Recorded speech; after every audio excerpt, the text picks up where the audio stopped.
Fishing trips anywhere, anytime. FishingBooker.com. With a major selection of the looks your kiddos love starting at just $4 in the Walmart app, a new school year means a stylish new them. Who knew? Find skater skirts and Crocs that say, I'm casual but cool. Sparkly sneakers that say, it's my classroom, you're just learning in it. And preppy polos that say, I'm the teacher's pet, even if they're mommy's menace at home. Find their favorite styles starting at just $4 in the app. The Walmart you thought you knew is now new. Hey, it's Ryan Reynolds here from Mint Mobile. Now, I was looking for fun ways to tell you that Mint's offer of unlimited premium wireless for $15 a month is back. So I thought it would be fun if we made $15 bills. But it turns out that's very illegal. So there goes my big idea for the commercial. Give it a try at mintmobile.com/switch. Upfront payment of $45 for 3-month plan equivalent to $15 per month required. New customer offer for first 3 months only. Speed slow after 35 gigabytes if network's busy. Taxes and fees extra. See mintmobile.com. Welcome to DSC's Campfires with Larry Weissoon, a unique blend of hunting, fishing, wildlife conservation, and the outdoor lifestyle. DSC's Campfires is brought to you by DSC, Conservation, Education, and Advocacy. Hornady, accurate, deadly, dependable. Taurus, award-winning revolvers and pistols. Stealth Vision, high-tech, precision-driven equipment for today's modern hunter. Mossberg, American-built, American-strong. Vineyard Max, deer attractants created for the aroma of success, game feeders, and other hunting products. Red 55 Winery, signature wines from Emmy Award-winning country artist Miranda Lambert, owned by Rick and Beverly Lambert. And the Choctaw Hunting Lodge, home of some of the finest hunting in North America. Now, here's Larry. Dr. Bill Eikenhorst, welcome to the DSC Campfire. You and I had a chance to visit not very long ago at our Texas Wildlife Association convention, our 40th annual, and you hosted, among other things, a seminar, if you will, I guess for lack of a better term, about the screwworm situation that we have, not just in Texas, but potentially a lot of other places as well. Again, welcome to the podcast, but tell us a little bit about that, and then we'll talk a few other things here before this is over with.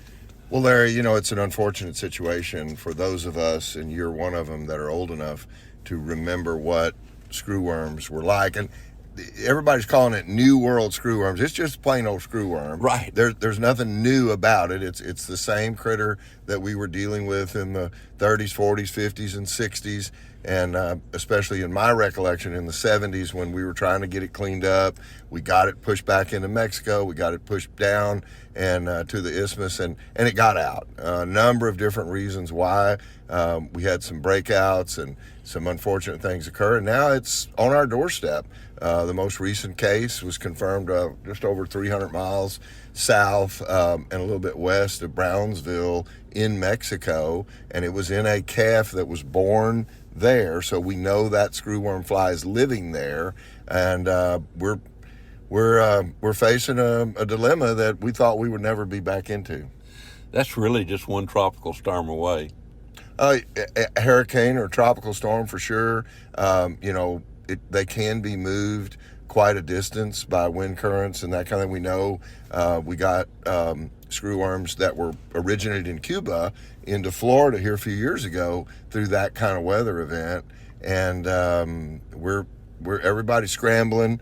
It happened on my watch, so I kind of feel like I should have known more about this and been more on top of it, but it certainly got a lot of attention by a lot of people right now. What does, for those folks who have no recollection or really a whole lot of knowledge about screwworm, what is the danger of the screwworm? Why is there such concern scattered throughout, particularly here in Texas at the moment? Well, it's a bot fly, but the larvae feed on living tissue, and the female flies lay their eggs on wounds. Those wounds can be a tiny scratch from a barbed wire fence. They can be a wound made by surgical dehorning or castration. They can be a wound as small as a tick bite. And so as the female flies are attracted to those wounds, they lay their eggs at the edge of those wounds. The larva maggots infest that wound, not just there to eat the dead tissue, but actually eating and consuming the living tissue of that host. And any warm-blooded animal, including humans, rarely, but including humans, can be affected.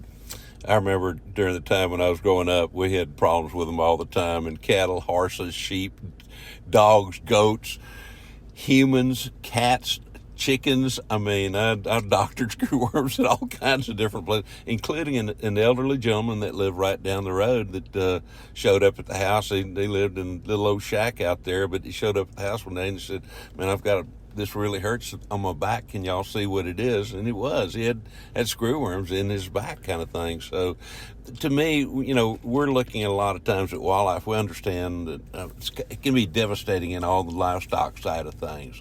But from a wildlife perspective, particularly, I can remember those years ago when you just hardly ever saw a white-tailed deer.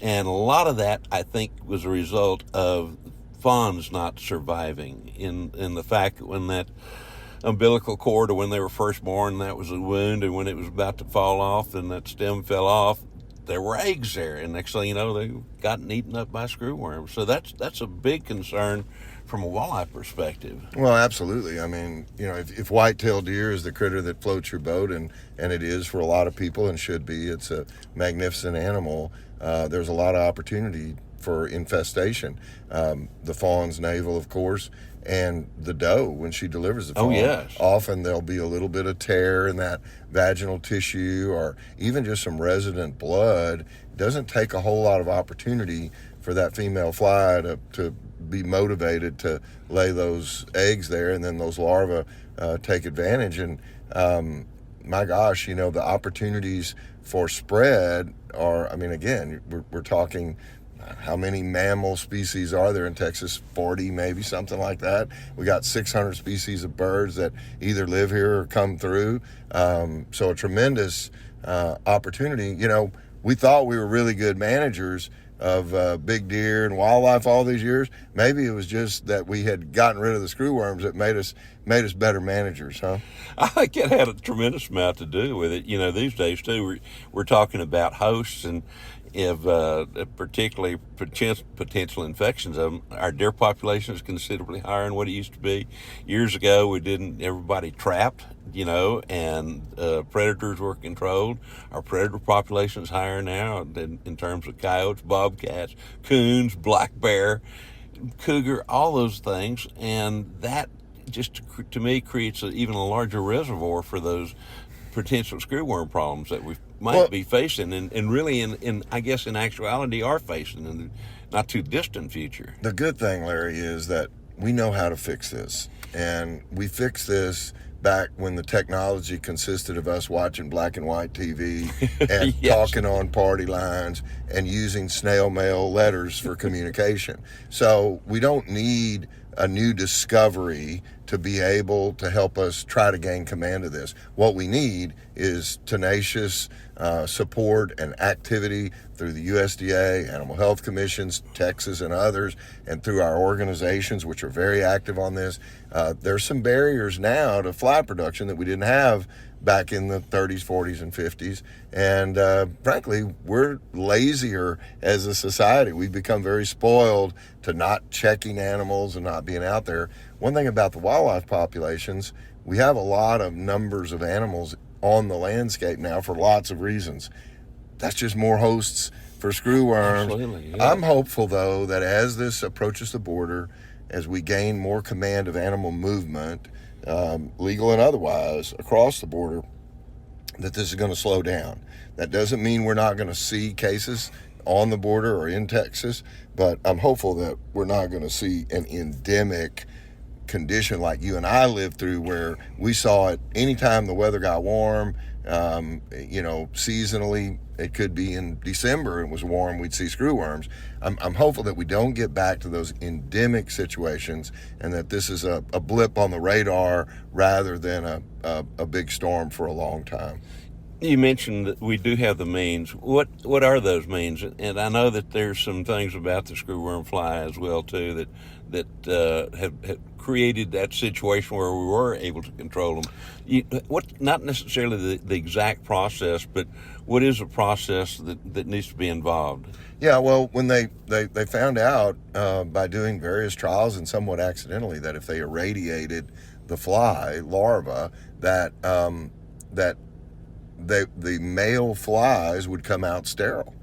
And radiation back then, we had radar, that was the science, right? And so they figured out that if they applied that radiation in different ways to the fly in the process of its development, that the male fly would become sterile, but it maintained its vigor, its libido, its breedability. And the female fly only mates once in its entire life cycle. So if we can saturate the environment with sterile male flies and the female flies are mating with those sterile males, ultimately that population will exhaust itself because it just can't replace itself. So that's really the concept. There's lots of new technology about, could we do that in different ways and that didn't involve radiation and that kind of stuff. We weren't near as scared of radiation back in the 30s, 40s, and 50s and 60s as we are now, and probably ill-advisedly so. We know a lot more about what radiation might be able to do,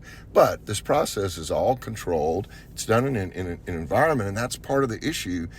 Creating the environment to grow out these worms takes money and time and a lot of bureaucratic hurdles to be jumped over. I know that you had several people on your panel. What were some of the things that were brought up during that? And it was extremely well attended, as we kind of really expected it to be. But what were some of the things that maybe some of the folks that you had there with you? Yeah, Dr. Kim Lohmeyer, who works for USDA, and she works for the USDA kind of research branch. Their facility is located in Kerrville. And then also Corey Gann, who is the current big game program leader for Texas Parks and Wildlife.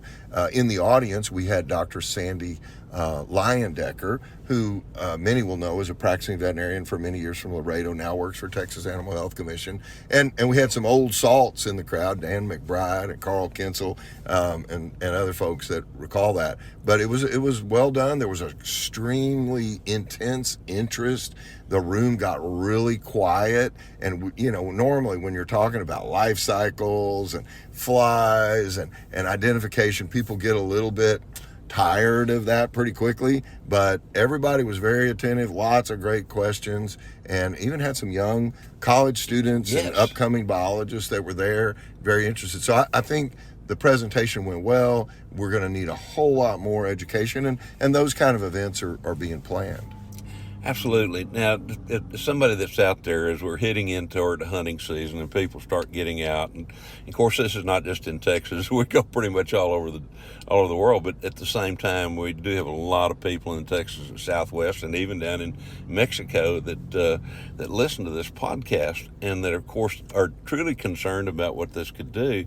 What are some of the steps that they should be taking in the meantime, as far as maybe looking at animals or anything like that? Yeah, I think we have to become more than a hunter. I think we have to become more than a livestock manager. We need to become a trained observer and use our eyes, quote unquote, to watch and look at animals in a different perspective. Ask a question, show of hands at that presentation, how many people were getting pictures of deer from their trail cameras while we were sitting there, and half the room raised their hand. Really? So we've got technology out there, remote cameras, right, and looking at those images, not from, is that the buck I passed with the split G2, but is that animal in some way debilitated? Does it have a wound? Are there fawns showing up that, coming to feed that are healthy, or wherever your camera might be? It might not be on feed, it could be on water or wherever, right. But, are the fawns disappearing?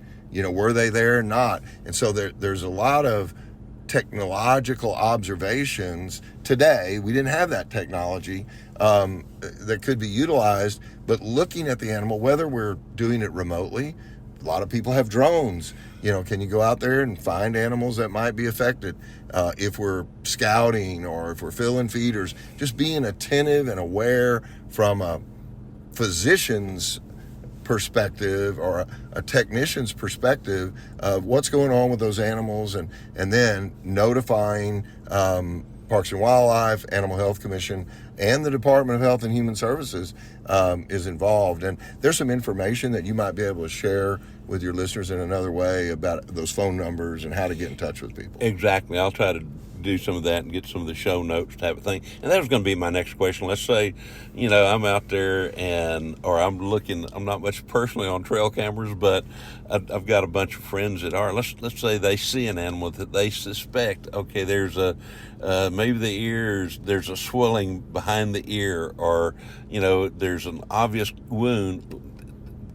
What's the best thing to do? You mentioned getting in touch with people, but is there anything that they should be looking at beyond that to be doing? In Texas, the number one conduit for communication, if you see an animal that you suspect is debilitated or, might have a wound, especially if you're in that area of concern along the Texas border, and, right. Whether it's West Texas or South Texas, whatever, would be to get in touch with your local biologist. Obviously, your game warden may be more accessible at certain times. Right.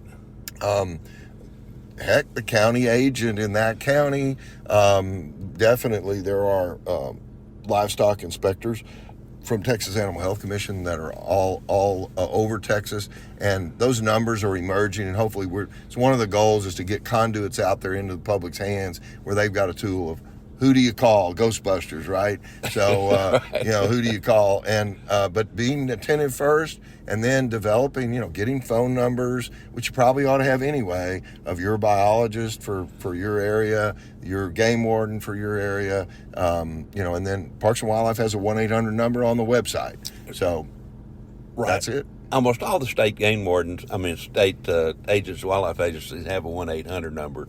And to me, probably, you mentioned the game warden. Usually there are a whole lot more game wardens in the state than there are biologists. And a lot of times it's easier to get in touch with those. And they can usually can't do anything else. You can look up a number very quickly, I think, under those for that kind of situation. Are there, in years past, we had little kits. I've talked about this previously, but where you had little kits where you would maybe doctor that wound, but you also would pull larvae out of there and put them in like a little test tube or a little bottle, with some liquid in it that was probably alcohol or something like that, which so they could be identified for certain. Is there anything like that in the horizon that there is. It's a good question. There's, a grant's been made. I think it'll probably be August, September, Labor Day time right. slot is their target, that they're working on kits that then would be distributed. In the meantime, isopropyl alcohol, I think 70% is better. Ethyl alcohol, which not a lot of people are going to have, or formalin is okay. Actually, isopropyl alcohol, so if you're, at the 5 and dime and you grab a bottle of alcohol, pour a little alcohol out, put those larvae in there, and you want to collect larvae. Not everybody's going to collect larvae from wounds. No. Let's be clear, Larry. No. This is a sensory overload for a lot of people. It's not fun. It's not good. It's not easy to deal with. But if you have the opportunity and you're able to collect larvae from the wound, you want to get larvae from deep in the wound. It's not uncommon to get mixed infections in these wounds between regular botflies and screwworms. And so you want to, aggressively sort of cleanse and purge that wound. What works pretty dadgum good is an old throwaway spoon or teaspoon or whatever to get them out of there, and put them in isopropyl alcohol, and they can stay for a while. And then ultimately these kits, when they come out, they're going to go to the College of Veterinary Medicine in Texas A&M, and they can go to the diagnostic laboratory. The main thing is to get them collected, get them in a bottle of isopropyl alcohol, and then you've got time to get them delivered to somewhere where they can identify them. You know, one of the things I mentioned, dogs, and I know that with your clinic here in Brenham, you pretty much dwell on just small animals, and people need to know that pets, we used to have cats, you know, that were out in the pasture, but occasionally they'd come up to the house, and we had a lot of problems with screwworms, particularly in cats, with tomcats, because they were fighting whenever they got out. Occasionally with the dogs that we had, ours were hunting dogs, and they'd get scratched, you know, going. So to me, you need to really also pay attention, not just to your cattle, your horses, and all those other kind of things. I think sometimes we overlook the fact that this can cause severe problems in certain areas, particularly with pets as well too. And we've got a lot of mobility in our pet population now. Yes. And I'm talking about legal, planned travel. I mean, there's people traveling back and forth from South and Central America and Mexico all the time. Oh yeah. And so we may well find the first case in a dog that's been to Central America in Houston. Right. Okay, which if that's the case, well, that's easier to deal with because the potential distribution of that fly is less aggressive than if it's in a load of steers in South Texas, right?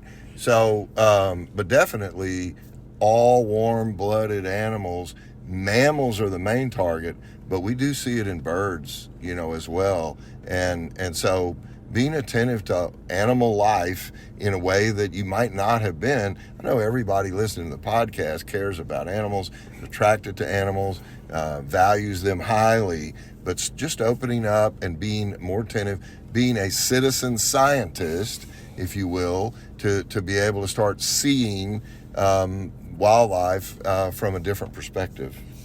As we were sitting here, we had talked about a mutual friend of ours who's going to Mexico with me a little bit later on, down into Durango, Mexico, which is a fair ways south. It's kind of at the tail end of the Sierra Madres down there. There may be all kinds of different regulations that come up between now and the time that you hunt, particularly in Mexico. And I know it's a very popular thing to go down there and hunt whitetail deer and you know, a bunch of other things. So do you think that we'll see some regulations coming from the USDA or those kind of things that might really need to be investigated before you go down?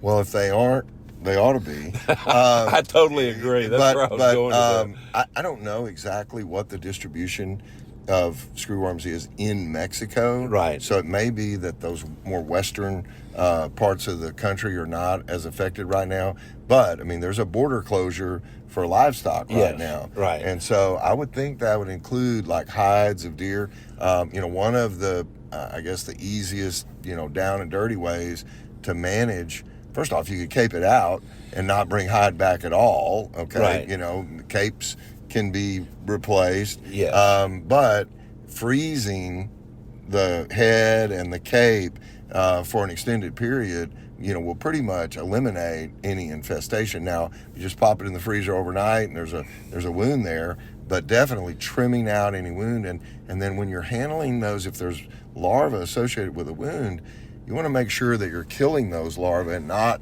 redistributing them. Yes. Or because those can be viable if you just chunk them out of the wound on the ground. And they're very tenacious. Those little maggots are very tenacious in the wounds. And when they're early, they're tiny. And so you're not going to see them, you know, there early on. So just be very attentive to any wound on a cape. And hopefully, if you're hunting with an outfit or you're hunting with an organized hunting group, they're going to have command of what those rules are. Exactly. But usually I try to advise folks, check on them before you leave as well too. So, you know, you may end up in a situation where you're dealing with somebody that hadn't been in the business for a while and they really don't know how to take care of cape.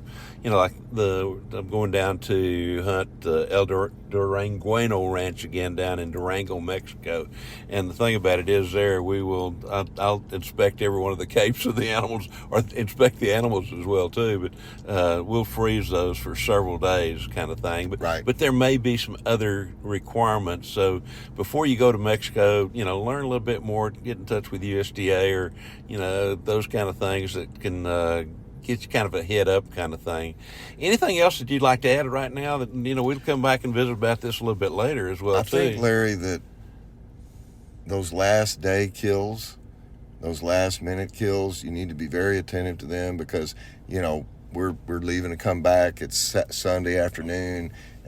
We kill an animal, throw it on the truck, gut it, whatever. Those we need to be very attentive to. Overall, strategically, I think don't panic. Be very supportive of the various organizations, Dallas Safari Club, Texas Wildlife Association, South Texas Property Rights, Texas Southwestern Cattle Raisers Farm Bureau. They're all leading and active on this. Join them. Join Absolutely, up and support them. If you're a member now, up the ante and, raise your membership level up and communicate with those organizations. Let them know you're really concerned about this and you want them to be and remain attentive. I think that voice and then being that citizen scientist and being ready and reading, there's a tremendous amount of information out there on New World screwworms right now. And so just become a student and become literate and use your voice and be engaged.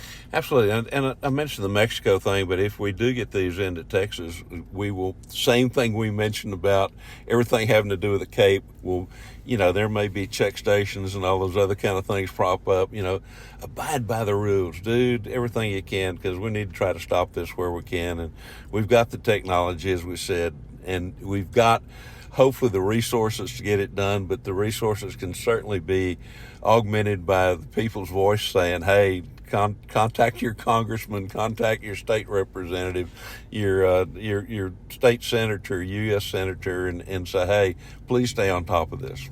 Absolutely.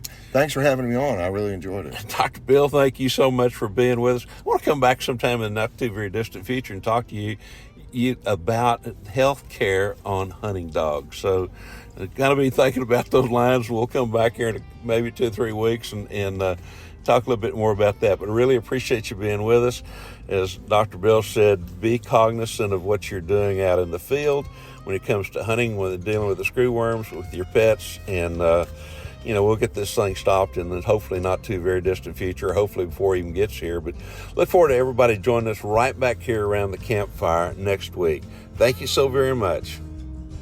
DSC's Campfires with Larry Weissoon has also been brought to you by The Crown Bar in LaGrange, Texas, the Texas Wildlife Association, Double Nickel Taxidermy, and Burnham Brothers Game Calls.